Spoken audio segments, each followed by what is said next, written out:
Salut à tous, ici Léon, bienvenue sur cette vidéo. Aujourd'hui, on va parler d'expatriation au Cambodge. On va voir ensemble les visas, l'assurance maladie, l'ouverture d'un compte bancaire, trouver un travail, ouvrir une entreprise, louer un appartement et conduire au Cambodge. Je vais survoler ces sujets, alors si vous voulez avoir une vidéo complète sur certains points, n'hésitez pas à me le dire en commentaire. Si vous voulez en savoir plus sur le Cambodge, abonnez-vous et c'est parti. Numéro 1, les visas.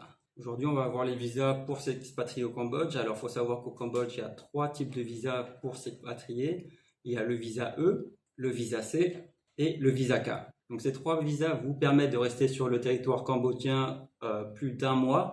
Ils sont tous renouvelables et vous pouvez tous les étendre. On va commencer par le visa E qui est le visa affaires. Qui coûte 42 $, qui vous permet de rester sur le territoire cambodgien 30 jours et qui est possible d'étendre avec 1 mois, 3 mois, 6 mois et 12 mois. Alors le visa E vous permet de venir au Cambodge, de regarder les opportunités et de voir si le Cambodge vous plaît. Et si le Cambodge vous plaît, et bien là quand vous avez fini le visa E, vous pouvez passer à l'extension du visa E qui sont le visa EG, EB, ES et ER et quelles sont leurs spécificités. Votre visa E arrive en fin de route. Vous avez aimé le Cambodge et vous voulez habiter plus longtemps au Cambodge. Là, vous allez devoir passer en extension de visa du visa E, donc le visa EG, EB, ER et ES. On va commencer avec le visa EG. Le visa EG, c'est pour de la recherche d'emploi au Cambodge.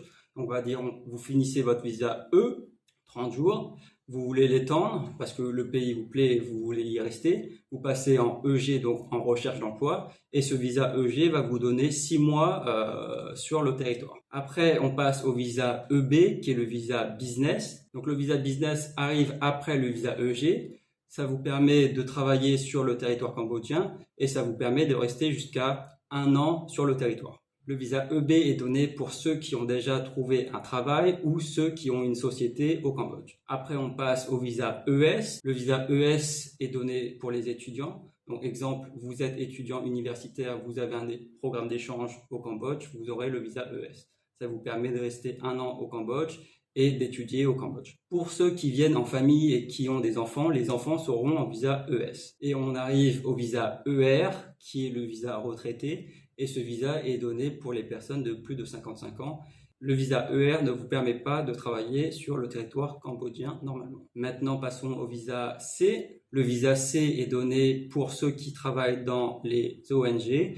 Donc, si vous venez au Cambodge avec une ONG, donc c'est votre ONG qui va devoir vous aider à avoir le visa C.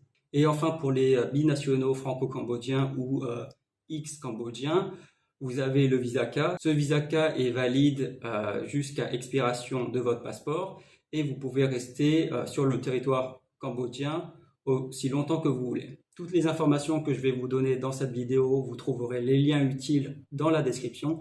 N'hésitez pas à les checker pour avoir plus d'informations. Numéro 2, assurance maladie. Alors, l'assurance maladie, c'est pour moi obligatoire, c'est quelque chose qui est nécessaire d'avoir au Cambodge et je vais vous donner quelques critères pour comment choisir votre assurance santé. Pour moi, les critères les plus importants sont la couverture en cas d'hospitalisation, la couverture rapatriement, la couverture en cas de transport, si l'assurance avance les frais d'hospitalisation, et 5, les hôpitaux partenaires à votre assurance maladie. Si certains hôpitaux ne sont pas partenaires avec votre assurance maladie, là, vous devrez avancer les frais et ça peut très vite chiffrer et on n'a pas tous des milliards dans notre compte en banque pour avancer les frais. Les hôpitaux et les cliniques que je recommande au Cambodge sont Sunrise Hospital, Royal Phnom Penh. Attention, c'est super cher, donc j'espère que votre assurance est partenaire de cet hôpital. Et pour les cliniques, donc c'est-à-dire pour les consultations courantes ou de la médecine courante, vous avez le cabinet européen qui est majoritairement avec des médecins francophones.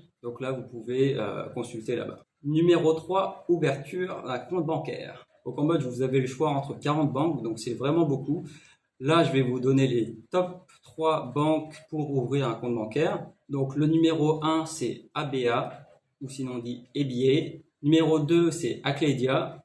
Numéro 3, Satapana. Et si vous voulez avoir une banque française, il y a la Bread Cambodia. Moi, je vous recommande d'ouvrir un compte en banque avec la ABA. C'est vraiment facile et surtout leur app fonctionne très très bien.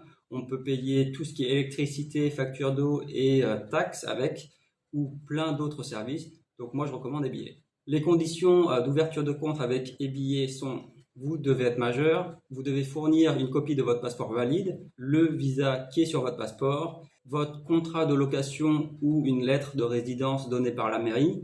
Alors là, il faudrait voir avec le propriétaire. Et il est recommandé d'avoir un contrat de travail. Numéro 4, trouver un emploi au Cambodge. Il y a beaucoup de secteurs qui recherchent des employés étrangers, surtout pour des postes de manager et avec des responsabilités. Les domaines les plus recherchés sont l'IT, donc tout ce qui est développeur web, designer UI, UX et web designer, et photographe et vidéographeur. Après, il y a le domaine de la construction. Il y a beaucoup de postes pour des postes d'ingénieurs, des postes d'ingénieurs du génie civil, des architectes d'intérieur.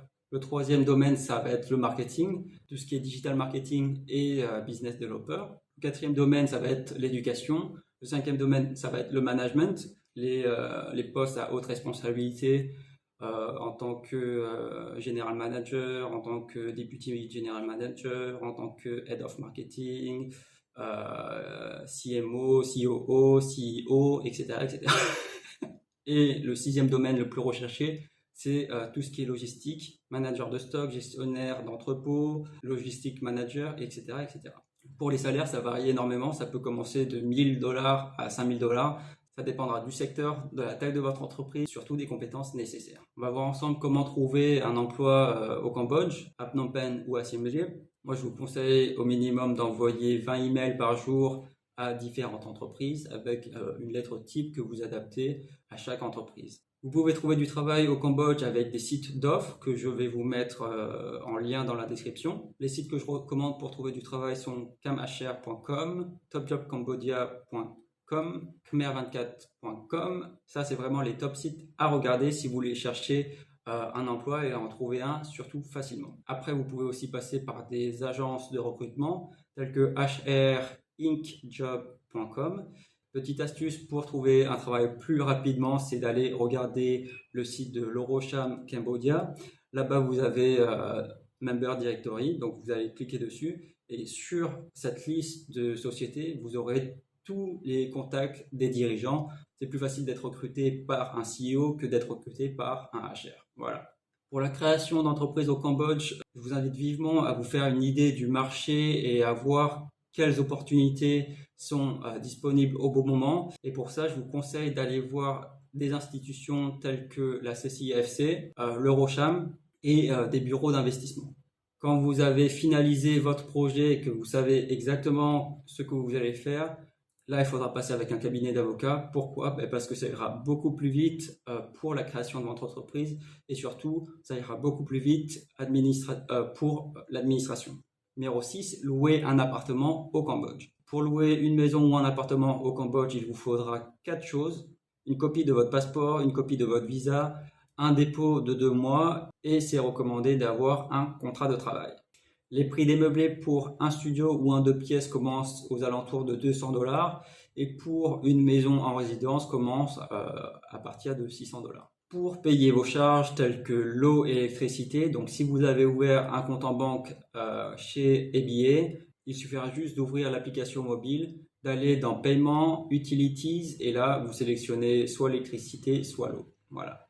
Pour ceux qui sont à la recherche d'appartements, je mettrai aussi les liens dans la description, n'hésitez pas à les regarder. Septième point, conduire au Cambodge. Alors pour conduire un véhicule motorisé au Cambodge, il vous faudra forcément un permis.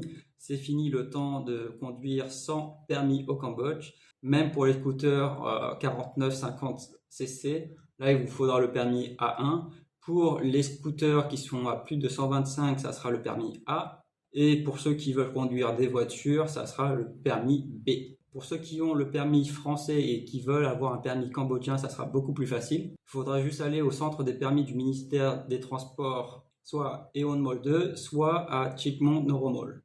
Donc pour transférer votre permis français en permis cambodgien, il vous faudra une copie de votre permis de conduire français, une copie de votre passeport valide et votre visa, une lettre de résidence que vous pouvez obtenir à la mairie. Donc voyez avec votre propriétaire pour vous faire cette lettre. 3 photos d'identité couleur et sur place vous aurez un test de vision qui coûte 10 000 riels, c'est-à-dire 2,50 $. Donc le prix pour avoir un permis de conduire cambodgien à partir de votre permis de conduire français coûtera à peu près 22 $. Ce permis de conduire est valide pendant 1 an et il faudra le renouveler tous les ans au centre de permis de conduire du ministère des Transports, soit à Chikmagalur, soit à Aeon Mall 2.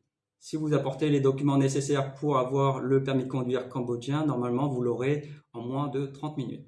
Pour ceux qui veulent acheter une moto, je vous recommande d'aller sur Sihanouk Boulevard.